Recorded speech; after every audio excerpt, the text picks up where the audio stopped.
What's going on, everybody? Here today with another Bodhi Tree mental health video. On this channel I talk about my own journey to severe mental illness, mainly obsessive compulsive disorder and severe anxiety.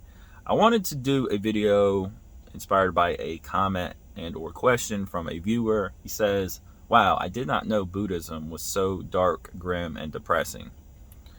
And if you've watched some of my content on this channel, I do talk about the Four Noble Truths. I talk about Buddhist philosophy on here as a way of understanding our situation in regards to anxiety, depression, or whatever challenges that we're facing, and in conjunction with living mindfully in meditation. So if you've heard me talk about this, a lot of times, I know personally, the first time that I actually encountered real Buddhist, Orthodox Buddhist philosophy, like the type that I talk about on here, which is the Four Noble Truths and so on and so forth, I was really surprised, and I had that same reaction that, hey, this is dark, grim, and depressing. This is life is suffering and giving up your desires and all of this. And I think that because Buddhism is portrayed so much in our society as this peace, love, tranquility, happiness type religion and philosophy, it feels like everybody can relate to that. Everybody, we're all about peace and, acceptance, and can't we all just get along and stay calm? And so, people think that it comes from this kind of egotistical, like, I'm going to be calm and I'm going to be, accepting of others, and I'm open-minded and I don't judge people. Judging is bad.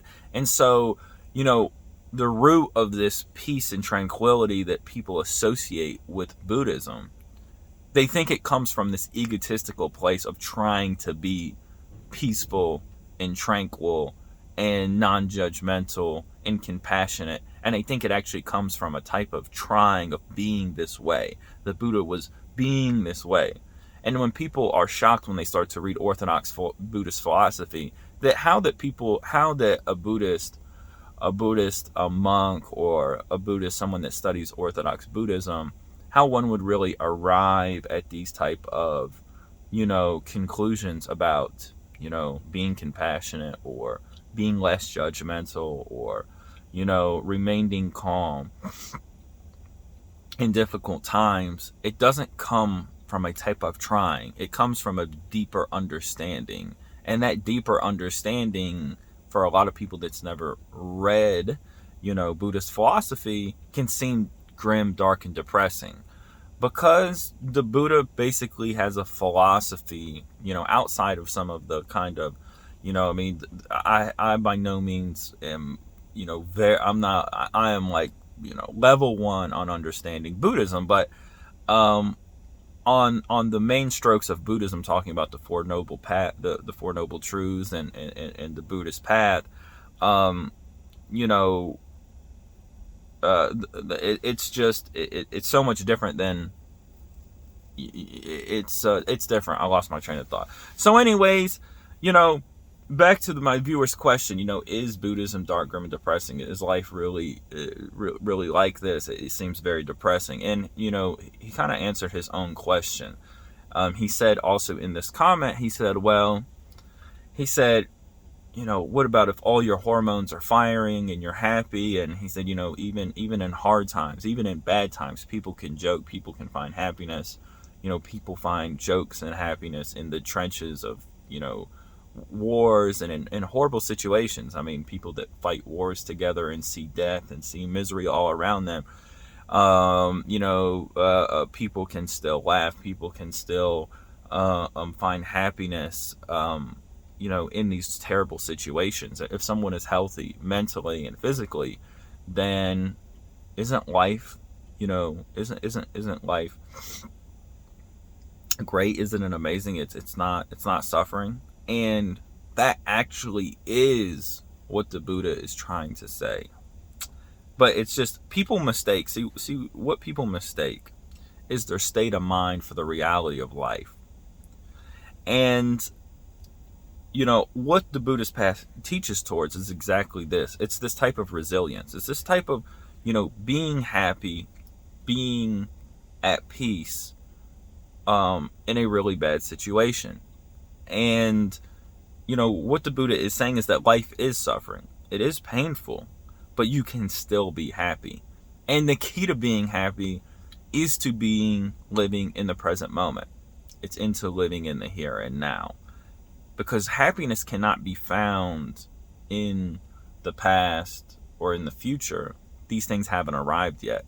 So being caught up in the past or the future, what you're going to do, or having all these type of assumptions about life, about the way things should be, could be, all of your dreams, goals, and desires, these lead to suffering, in the mind.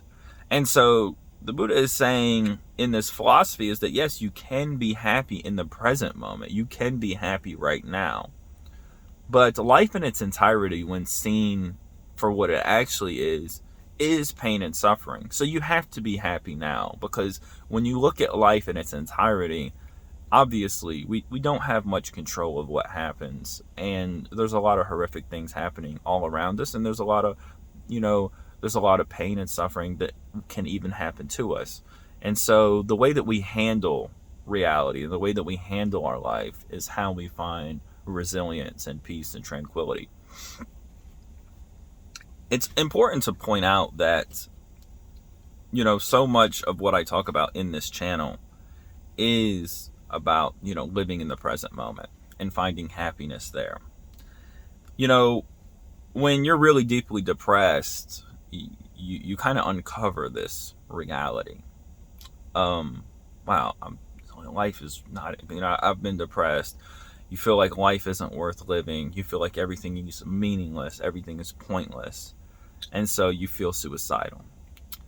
And I think that, the understanding that, life is meaningless and pointless, or at least the things about life that, in our society that we value, are mostly pointless and ridiculous. Money, fame, what people think about us, whether we have a nice car or a shit car, or goals, education, careers, finding, beautiful partners, all of these types of things, the things that people really place value in this life. I mean, no, they are pointless. It actually doesn't matter about you getting an education, or it doesn't really matter about how much money you have, or whether you have a big house or a career, or you're successful or you're poor. It actually doesn't matter. And so you're just like, well, how can that be? How can that be?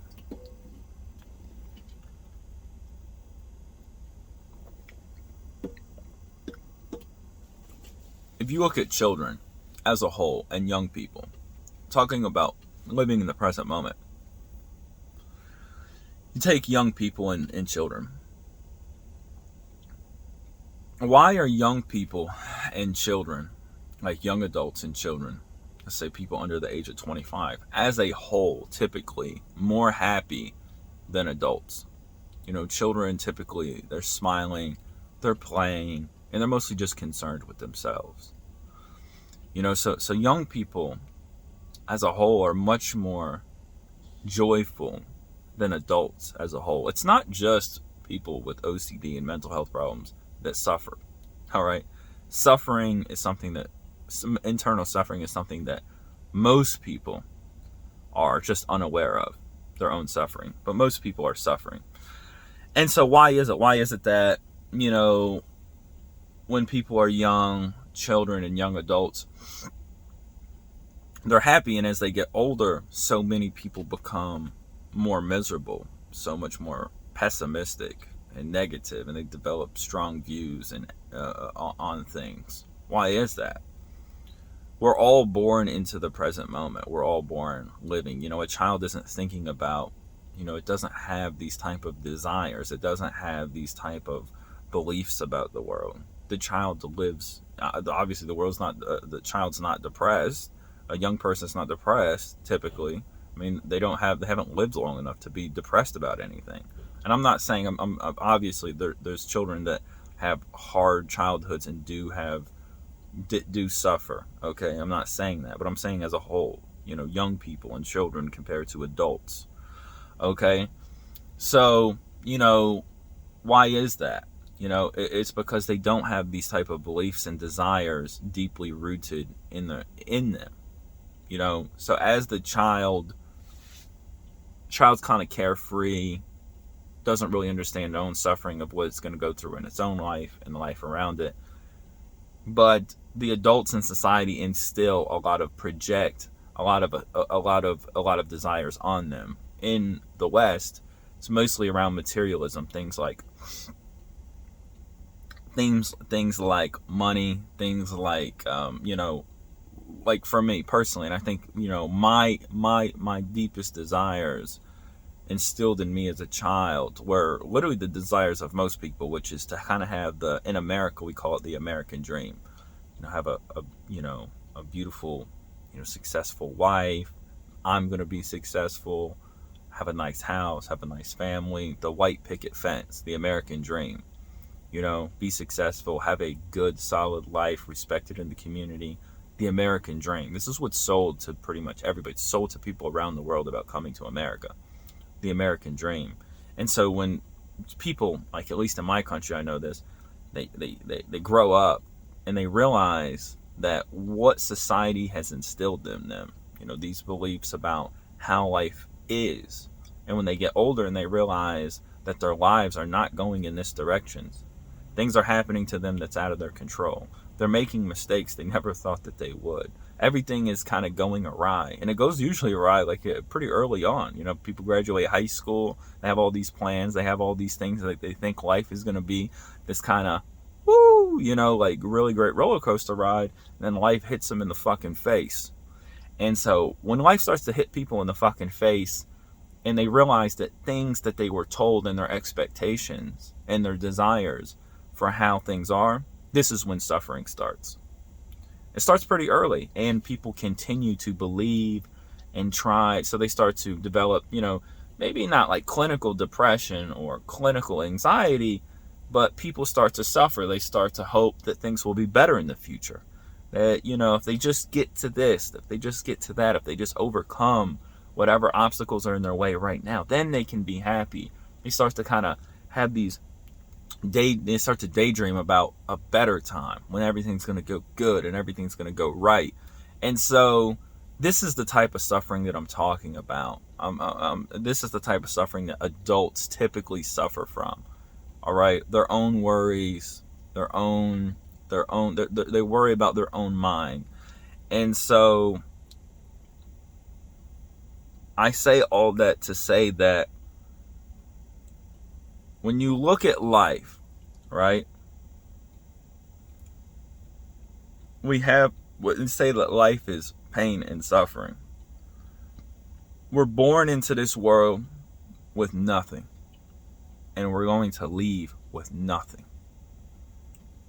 And in between birth and death, a lot of things are going to transpire. Some of these experiences will be pleasant. Some of these experiences will be not pleasant. We're going to lose everything. Our health, our loved ones, all of the money that we have, everything. It's not even going to matter in the end. And yet here we are, we suffer needlessly and pointlessly. I think there's a quote, it says, a man that lives 100 years worries if he's going to live 1,000 or he's going to live forever. Like I said before, and it's actually a Buddhist monk that I listened to on a podcast. He said this: we're all born alone and we all die alone. That was one of the strongest things that I ever heard. And so when you look in life from that very realistic point of view, that we're born into this world with nothing and we leave with nothing, all of this stuff that people place value on, it seems fucking ridiculous. It seems insane. It really is. You really start to see the circus of life for what it is. And you can start to see the pain and suffering. Life is joyful in the present moment. It is pleasant being a human being. But the joy that we experience from being a human is transitory. Drinking, eating, having conversations, maybe having sexual encounters. These are all, being a human is a pleasurable experience. But most of our pleasure just comes from us meeting our survival needs. I mean, we associate, one of the things that we associate with, we've associated two different things. Well, two things have been conflated, especially in the Western world, America and Europe for sure. And this is that pleasure and good. People say it's good to have a lot of money, or it's good to have a big house. It's good to look good. It's good to go on vacation. And so we experience, right, the way that we talk about things conventionally is that we conflate goodness with pleasure. It's like, it's kind of absurd. Like, what is good? When we talk about good, what's good about having a good, a quote unquote good job or a bad job? Now, we all know what we're talking about. We're talking about the amount of money and status that people have in some positions in society and other positions in society. But really what we're talking about is pleasure. How much pleasure do we get from this amount of money versus how much pleasure do we get from that amount of money? And so the experience of pleasure, okay, that we get from meeting our survival needs, right? This is an experience.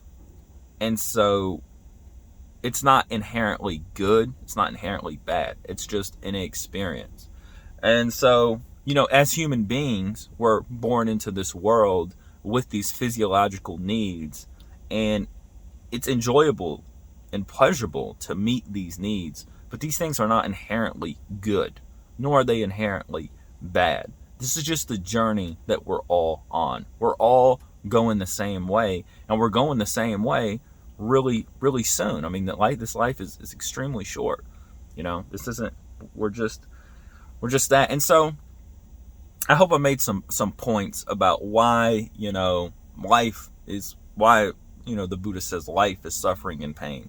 This type of understanding about detachment, the difference between pleasure and good, conflating these types of things, realizing that we're kind of born into this world, forced into this world, and that we have really little, no control over it. So kind of giving up and accepting life for what it is in the present moment. This is where we can enjoy these pleasurable experiences at their most, rather than overlooking them, always looking for things to be better in the future, dwelling too much in the past, worrying too much about the future, actually just enjoying life for the simplicity that it is, so we can enjoy that transitory nature of it. And so in this sense, Buddhism is, it's an extremely wise religion or philosophy. And I'm not a Buddhist, but I hope this answers some of the questions. I wanted to make one last point. This is in regards to Buddhism among the world religions. Buddhism is not any more everybody, in the modern world, everybody just wants everything to just be great or whatever, Like I said, it's all about maximizing pleasure. And so when you talk about death, it's the end of pleasure, right? So most people now, especially in the Western world, they're atheists, they're agnostics, or they're so minorly religious or spiritual. Spiritual, it's negligible. It's like, well, you claim to be a Christian, or maybe claim to be a Buddhist, or claim to be a Muslim, but you don't really know anything about your own religion, your own belief system. You never really thought about reality in any type of deep way. And so, it's pretty much just wordplay coming out of your mouth. You haven't actually studied or thought through any type this life, and so therefore you really haven't gained any type of real spiritual insight. All of the world religions, the three that I know the most about is Buddhism, Christianity, and even more so Islam. In the Abrahamic religions, Judaism, Christianity, and Islam, all right, I want you to think about this. In Christianity, we live in a world of sin. There's Adam and Eve, and Jesus Christ died for our sins. And that's the beauty of Christianity, right? But what Christianity essentially is saying is that Jesus Christ is going to come back and destroy the world. And the people that followed him all right, and followed his message and find salvation through Jesus Christ are going to be internally rewarded in heaven. And the people that disobeyed him and didn't find salvation in him are going to be in hell. And the book of Revelation is all about that. And the Old Testament is filled with stories about Moses and Pharaohs and God putting his judgment and wrath on people.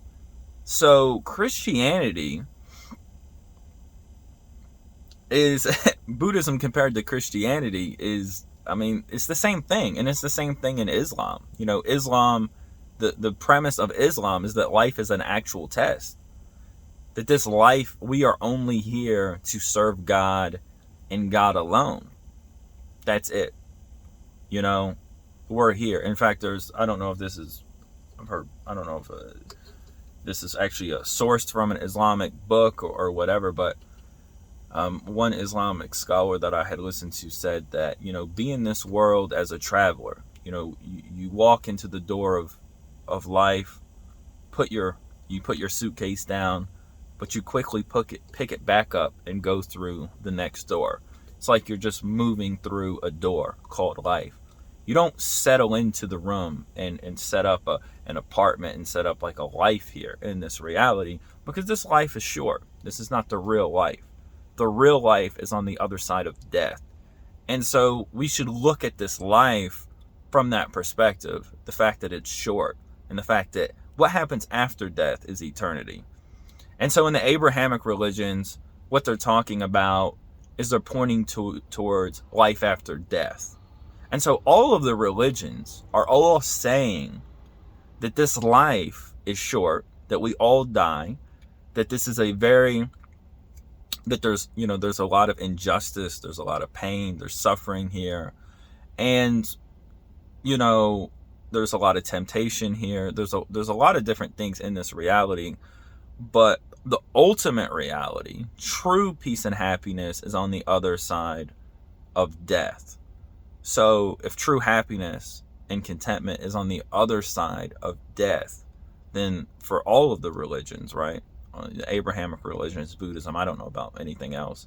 Then what are they trying to say about life? They're obviously saying that this life has some bit of suffering. And in fact, when people talk about heaven, what heaven would be like, typically it's just, once again, the lack of suffering. People say, well, there's no more death. Well, there's no more injustice. Well, there's no more inequality. Well, there's no more, pain. It's really, it's really, when people think about heaven and think about a better reality than the reality that we're in, we're simply just talking about living in a reality where there's not the level of suffering that we see. There's suffering all around us. It's happening all the time. And whether you're happy in this reality, or you're at peace and tranquility and happiness in this reality, or you're not, or you're suffering in this reality, how you feel in this moment is not analysis. You shouldn't say, well, I'm depressed, so there's nothing here for me. Because I can't enjoy the simplicity of being a human being, my life isn't worth living. You know what I mean? And just because you're happy in this moment, you shouldn't say, well, life is beautiful. Well, life might be beautiful for someone who is happy and healthy in this moment, and their life may be happy and healthy in this moment, but they never know what the next moment will bring, and they don't know what other people are going through in this very moment. And so we have to see life more clearly. And so I know this is kind of philosophical. It's not really philosophical. It's actually common sense. You can turn on the news. You can look at your own life. You can look at the lives of people around you. And you can come to all the same conclusions. But we have such a narrative, especially in the Western world. We have such a narrative, especially in the Western world, that when you live in such an atheistic and godless and spiritually dead society, society is dead set on telling you that this is all that there is, and that this matters so much. It has to matter because there's nothing else. And so when you grow up in this context, where people are always pushing you towards, careers and money and fame and all of the things of this world that people really dwell on and society really presses, in consumerism and materialism and hedonism, it's so crazy how thorough the brainwashing is. People do truly start to believe that, you know, this can be some type of utopia here, that this can, you know, this is it. And this is why we get stressed out. I mean, so many people that, you know, they get stressed out and they suffer needlessly, because society, we're living in a time, this is a post-God society. This is a post-spirituality society. We don't talk about life and death in the way that people used to talk about life or death. For most of the human history, I mean, people were deeply religious. More people, not everybody, but religion and spirituality in all traditions, whether it was the Abrahamic religions or Buddhism, or, you know, these type of spiritual, you know, from like Native Americans, this type of being in touch with life and death creates a type of wisdom in people, that when you have a society like we do now, where people are largely out of touch with this world, that they're not so wise. They become susceptible to being deceived by a lot of messages. So I know this is kind of an in-depth video, but religion and spirituality, and obviously my own journey with mental illness, has kind of, you know, this is kind of my perspective on things. So I hope this video finds you well. Please like, share, and subscribe. Peace.